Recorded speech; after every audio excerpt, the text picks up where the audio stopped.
Hello అండి. అందరూ ఎలా ఉన్నారు? మేము చాలా చాలా బాగున్నాం. ఇవాళ ఇంకొక గోదావరి రెసిపీతో నేను మీ ముందుకొచ్చేసాను. ఇవాళ పెసరొడియాల కర్రీ చేస్తున్నాం. మీలో ఎంతమందికి తెలుసో నాకు కామెంట్స్‌లో చెప్పండి. ఈ పెసరొడియాలు మేము ఏ టైంలో అన్నా చేసుకుంటామనమాట. సంవత్సరం మొత్తానికి సరిపడా ఒకసారి పెట్టేసుకుంటాము. ఎండాకాలం వచ్చిందంటే చాలు ఈ పనిలోనే పడిపోతాం. పెసరపప్పు తెచ్చుకోవడం, వాటిని బాగు చేసుకొని నానబెట్టి మసాలాలేసి రుబ్బేసుకొని 2, 3 రోజులు ఎండబెట్టేసి సంవత్సరం పొడుగునా వాడుకుంటాం. వాటన్నిటిని కూడా ఎయిర్ టైట్ కంటైనర్‌లోనే స్టోర్ చేసుకుంటాం. సో, ఎంత కావాలో అంత తీసుకొని ఫ్రై చేసుకొని చాట్‌లాగా కూడా చేసుకొని తినొచ్చు. అలా వేపిన వాటిని డైరెక్ట్‌గా తినేసేయొచ్చు. లేదా ఇలా కర్రీ చేసుకోవచ్చు. వెజిటబుల్స్ ఏసి చేసుకోవచ్చు. సెపరేట్‌గా చేసుకోవచ్చు. మీ ఇష్టం అండి. ఎలా కావలిస్తే అలా వాడుకోవచ్చు. అట్ ప్రెజెంట్ అయితే నాకు ఒక 3-4 గుప్పులు వడియాలు పడతాయి. అవైతే నేను తీసుకొని రెడీగా పెట్టేసుకుంటున్నాను కర్రీ చేయడానికి. ఈ బౌల్‌లో తీసి పెట్టేసుకున్నాను కదా! నాకివి సరిపోతాయి. సో, నా పని అయిపోయింది కాబట్టి పద్ధతిగా నేను మళ్ళీ మూత క్లోజ్ చేసేస్తున్నాను. పెట్టేసి మళ్ళీ స్టోర్ చేసుకుంటాను. పెద్ద కండిషన్స్ ఏమి అవసరం ఉండదు. చాలా ఈజీగా అయిపోతుంది. ఇప్పుడు పాన్ పెట్టుకొని వేడవ్వనివ్వండి పాన్‌ని. వేడైన తర్వాత ఒక 4 గరిటెల వరకు నూనె పడుతుంది. టేబుల్ స్పూన్స్ సరిపోతాయి. నూనె బాగా వేడైన తర్వాత దీంట్లోకి మనం తీసుకున్న వడియాలన్నీ వేసి నీట్‌గా వేయించుకుందాం. నూనె వేడైపోయింది అట్ ప్రెజెంట్. వడియాలు వేసి వేయించేసుకుంటున్నాను. వడియాలు వేగడానికి 4 నిమిషాలు పడుతుంది. కరెక్ట్‌గా 4 నిమిషాలు పడుతుంది వడియాలు వేగటానికి. ఇప్పుడైతే గనక మనకి ఈ వడియాలన్నవి లైట్ బ్రౌన్ కలర్‌లోకి వచ్చాయి కదా! ఎందుకు అంటే మనం ఆల్రెడీ హాట్‌గా అయిన ఆయిల్‌లో వేసామనమాట. స్మోకీ హాట్ రప్పించాను ఆయిల్‌ని. అప్పుడు వేసాను వడియాలు. సో, అందుకని వెంటనే లైట్ బ్రౌన్ వస్తున్నాయి. బాగా వేపితే బావుంటుంది. పెసరపప్పు ఏదన్నా సరే కొంచెం ఆయిల్ ఎక్కువ పీల్చుకుంటుంది కాబట్టి 4 గరిటెలే వేయండి. ఎక్కువ పోసేస్తే ఎక్కువ కూడా పీల్చుకుంటుంది. సో, సరిపడినంత వేస్తే టేస్ట్ చాలా బావుంటుంది. చాలా కమ్మగా, చట్పటాగా చాలా బావుంటుంది. దీంట్లో ఆల్రెడీ సాల్ట్ ఉంటుంది. సో, కూరలో ఉప్పు చూసి వేసుకుందాం. ఆల్మోస్ట్ అన్నీ బ్రౌన్ కలర్‌లోకి వచ్చేస్తున్నాయి కదా! లైట్ గోల్డెన్ బ్రౌన్ వచ్చిన తర్వాత నెమ్మదిగా అన్నీ పక్కకు తీసేసుకుందాము. సేమ్ జీడిపప్పులు అది ఎలా మనం వేపినప్పుడు లైట్ గోల్డెన్ బ్రౌన్ వస్తే, మనం తీసాక ఎట్లా బ్రౌన్ అవుతాయో వడియాలు కూడా అట్లానే అవుతాయి. అందుకనేసి జాగ్రత్తగా వీటిని వేపేసుకొని బ్రౌన్ కలర్ వచ్చిన తర్వాత సేమ్ బౌల్‌లోకి నేను వాపసు తీసేసుకుంటాను. తీసి చల్లారబెట్టుకుంటాను. ఇది వేపుతూ ఉన్నాను గదా! అప్పుడప్పుడు నేను వేపాను. సో, నేను షార్ట్స్ అన్నీ కలిపి మీకు యాడ్ చేశాను. ఈలోగా నేను 2 పెద్ద ఉల్లిపాయలు చిన్న చిన్న ముక్కలుగా కట్ చేసి పెట్టుకున్నాను. అలానే ఒక 2, 3 రెబ్బలు కొత్తిమీర కూడా ముక్కలు కట్ చేసి పెట్టుకున్నాను. తీసేసుకుంటాను ఇప్పుడు. అయిపోయినాయి మొత్తం అన్నీ గూడా. వేగిపోయినాయి బాగా.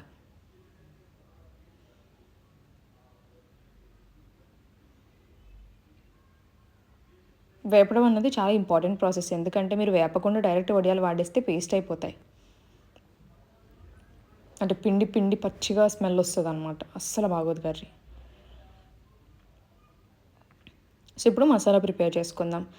ఆల్రెడీ సాల్ట్ ఉంటుందని చెప్పాను కదా! అందుకే half spoon salt, half spoon కారం, ఒక పావు స్పూన్ వరకు పసుపు వేసుకొని కలిపేసి బాగా వాటర్ కలిపి మసాలా పెట్టుకుందాము. సో, టేస్ట్‌కి కొంచెం గరం మసాలా ఏస్తాను. ఓకేనా? అంతే.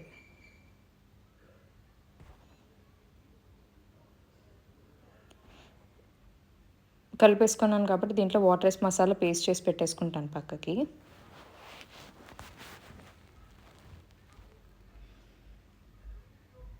మంచి నీళ్ళు పోసేసాను. లంప్స్ లేకుండా అంటే ఉండలు కట్టకుండా కలిపేసుకొని పక్కన పెట్టేసుకోండి. దీనివల్ల మనం టమాటా ఏమి కూడా వేయం కర్రీలో. సో, బాగా గ్రేవీ వస్తదనమాట. ఇప్పుడు మళ్ళీ ప్యాన్ పెట్టుకొని వేడి చేసుకొని ఒక 3 గరిటెలు నూనె పోసుకోండి. ఉల్లిపాయలు వేగడానికి సరిపోయినంత. 2, 3 సరిపోతాయి. వేడెక్కేసింది నూనె ఉల్లిపాయలు వేసేసుకుందాం. చిన్న ముక్కలుగా కోసుకొని 2 పెద్ద ఉల్లిపాయలు చిన్న ముక్కలుగా కోసుకొని వేసుకుంటున్నాను. ఆయిల్ బాగా వేడవనిచ్చాను.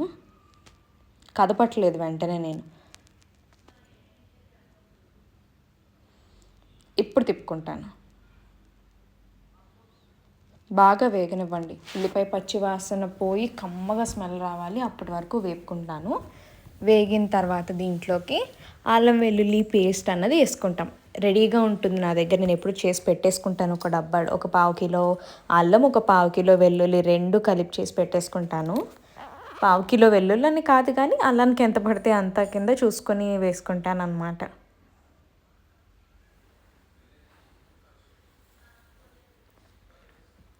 At present light pink colour వచ్చాయి ఉల్లిపాయలు. ఇంకా బాగా వేగాలి.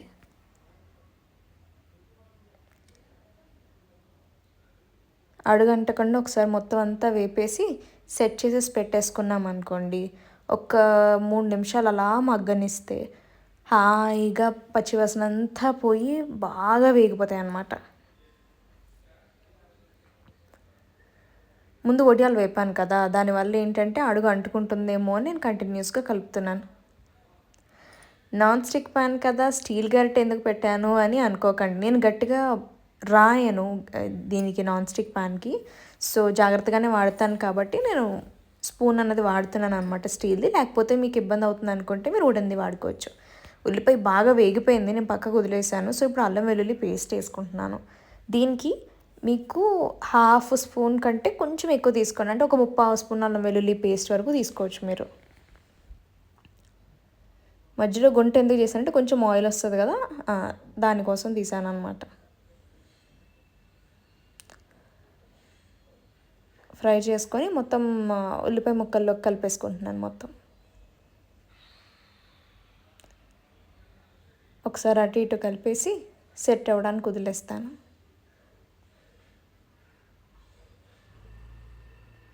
అల్లం వెల్లుల్లి ఎప్పుడన్నా సరే మనకు అతుక్కుపోతుంది, అందుకే దాన్ని బాగా వేగనిస్తే ఉల్లిపాయల్లో కలిసి అడుగు అంటకుండా ఉంటుంది. లేకపోతే చాలా ఇబ్బంది పడాలి దాంతో. చూసుకోండి, కొత్తగా చేసేవాళ్ళు మీకే చెప్తున్నా. అలవాటు ఉన్న వాళ్ళకైతే అలాగో అలవాటు ఉంటుంది కాబట్టి తెలుస్తుంది.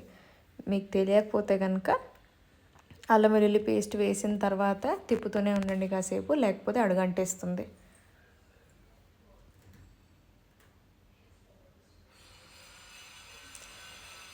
ఎప్పుడు దీన్ని సెట్ చేయడానికి కాసేపు దగ్గరకు ఉంచేస్తాను. ఆల్మోస్ట్ వేగిపోయింది, ఇంకొక సెకండ్ వేపానంటే కనుక మొత్తం అంతా ఇంకా పచ్చివాసన పోతుంది. ఇంకా లైట్గా నాకు వాసన వస్తుంది అది. ఇప్పుడు బాగుంది. సో సెట్ చేసి ఉంచేస్తాను ఇంకా. ఇప్పుడు ఇంకా అడుగు అంటుకోదు, మొత్తం వేగిపోయి ఉల్లిపాయలు మిక్స్ అయిపోయింది కదా. ఒక 2 minutes వదిలేద్దాం అలాగా. బాగుంది, మొత్తం అంతా వేగిపోయింది. సో కింద చూడండి లైట్ బ్రౌన్ కలర్ వచ్చేసింది, అందుకని మళ్ళీ కలుపుకుంటున్నాను. సో ఆల్మోస్ట్ బ్రౌనిష్ వచ్చేస్తుంది కదా, ఇంకా ఉల్లిపాయ అనేది బ్రౌన్ కలర్లోకి మారిపోతుంది కదా. మనం నెమ్మదిగా దీంట్లోకి మనం మసాలా పేస్ట్ ఏదైతే చేసి పెట్టుకున్నామో ఆ మసాలా పేస్ట్ అనేది దీంట్లోకి వేసేసుకొని ఫ్రై చేసుకుంటాం దాన్ని కూడా.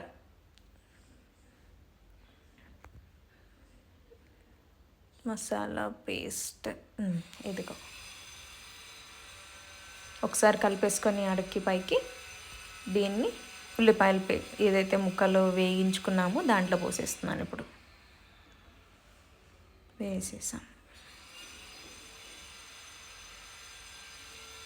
లాస్ట్లో మిగిలిపోయింది లైట్గా వాటర్ వేసి వేసేయడమే, అంతే. పెద్ద ఏం మిగలలేదు, ఇప్పుడే చూసాను పెద్ద ఏం మిగలలేదు కాబట్టి కలిపేస్తున్నాను.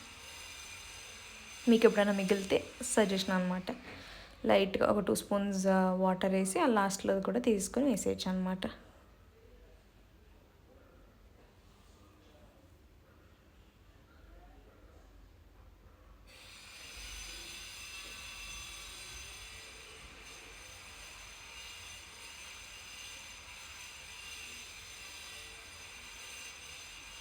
కొంచెం వాటర్ ఉంది కదా, వాటర్ ఇంకే వరకు దీన్ని మనం ఫ్రై చేసుకోవాల్సి ఉంటుందన్నమాట. మీకు ఓపిక లేకపోతే అలా వదిలేసేయండి కదపకుండా. నాకు సరదా అలా కదుపుతూ ఉండడం అన్నది, అదేం పెద్ద మంచి విషయం కాదు కానీ నాకు సరదా కాబట్టి నేను కదుపుతూ ఉంటాను అంతే. అలా వదిలేసేయచ్చు.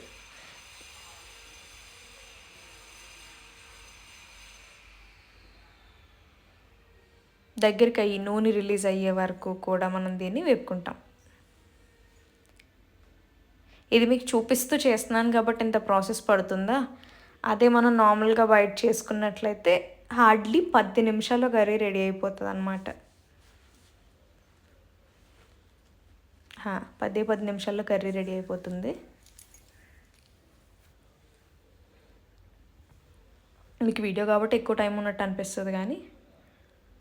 సో మసాలా అంతా వేపుకొని దాన్ని కూడా ఒక 5 నిమిషాలు సెట్ అవ్వడానికి అలా వదిలేసాను మగ్గడానికి. ఇప్పుడు అంతా ఆయిల్ సెపరేట్ అయిపోతుంది కదా. సో దీన్ని ఒక్కసారి అటు ఇటు తిప్పేసుకొని పై కిందకి కలిపేసుకొని ఎక్కడ అడుగంటనివ్వకుండా కలిపేసుకొని దీంట్లో ఇప్పుడు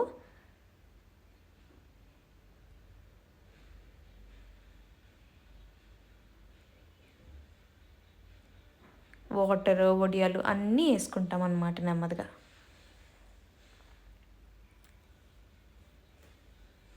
ఒకసారి అన్నీ బాగా కలిపేసుకుంటున్నాను చుట్టూతా కూడాను.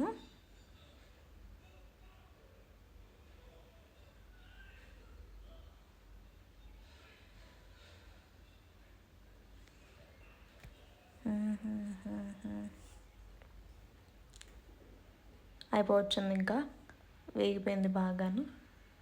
ఏంటి లైట్గా వాటర్ నట్టు అనిపించింది మధ్యలో, అందుకని ఇంకా ఎక్కువ వేపుతున్నా అంతే.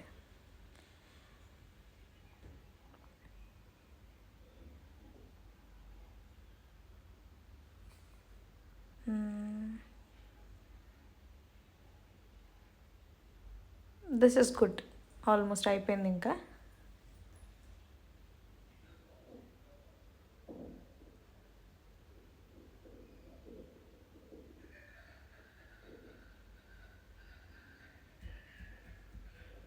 నీళ్ళు పోసేసుకుందాం. గ్రేవీ ఫామ్ అవ్వడానికి సరిపడా వాటర్ అంటే మనకి ఇందాక నేను ఒక బౌల్లో కొడియాలు తీసుకున్నాను కదా, సేమ్ బౌల్ ఆఫ్ వాటర్ వేసుకున్నాను అనమాట. ఒక 1.5 బౌల్ అనుకోండి, అంతే. 1.5 బౌల్ ఆఫ్ వాటర్ అనమాట. ఇది ఒకసారి బబుల్స్ వచ్చే వరకు ఉండాలి. దీనిపైన మూత పెట్టేస్తాను ఇప్పుడు అది బాయిల్ అయ్యే వరకు. 2 minutes తర్వాత చూస్తే ఇలా బాయిల్ అవుతూ ఉంటుంది. ఇంకా బాగా బాయిల్ అవ్వనిచ్చి దీంట్లో నేను ఇప్పుడు వడియాలు వేసేసుకుంటాను అనమాట. ఇంకొంచెం బబుల్స్ రావాలి అంటే ఇంకా బాగా బాయిల్ అయితే కనుక అప్పుడు నేను వడియాలు వేసుకుంటాను. వడియాలు ఫస్టే వేసేసుకున్నట్లయితే పేస్ట్ అయిపోతాయి. లాస్ట్లో మనం కర్రీ చేసుకునే టైంకి వడియంగా ఉండదు. అందుకని మనం ఫస్ట్ వాటర్ అంతా ఉడికిపోయిన తర్వాత ఈ వాటర్ వేసి ఆనియన్ అంతా ఉడికిన తర్వాత ఇప్పుడు వడియాలన్నీ కూడా ఇందులో వేసేస్తున్నాను మొత్తం.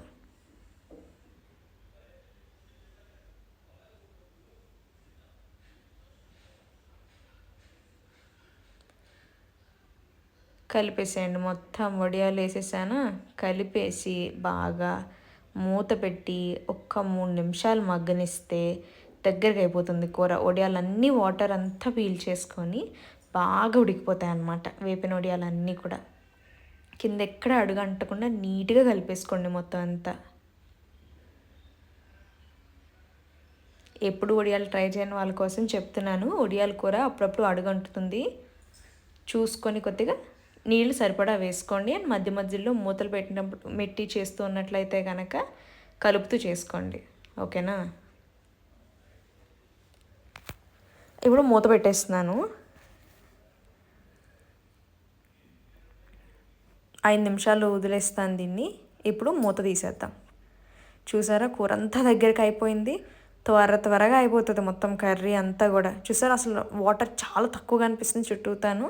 కొత్తిమీర వేసేసుకుంటున్నాను ఇప్పుడు. ఇంకా దీన్ని ఒకసారి కలిపేసుకొని బాగా ఇంకొక 2-3 నిమిషాలు మొత్తం లాస్ట్లో కనిపించే వాటర్ అంతా కూడా ఇంకిపోయేటట్టు కలిపేసుకొని, చూసారా వడియం అన్నది విరగకుండా ఎలా ఉందో నీట్గానే. ఒకసారి టేస్ట్ చూసుకుంటున్నాను ఉప్పు ఎక్కువైందా తక్కువైందా అన్నది.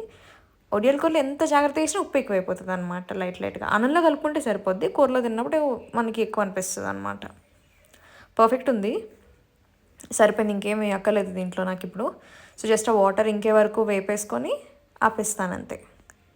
ఇది ట్రై చేసి మీకు ఎలా వచ్చిందో నాకు కామెంట్స్లో చెప్పండి.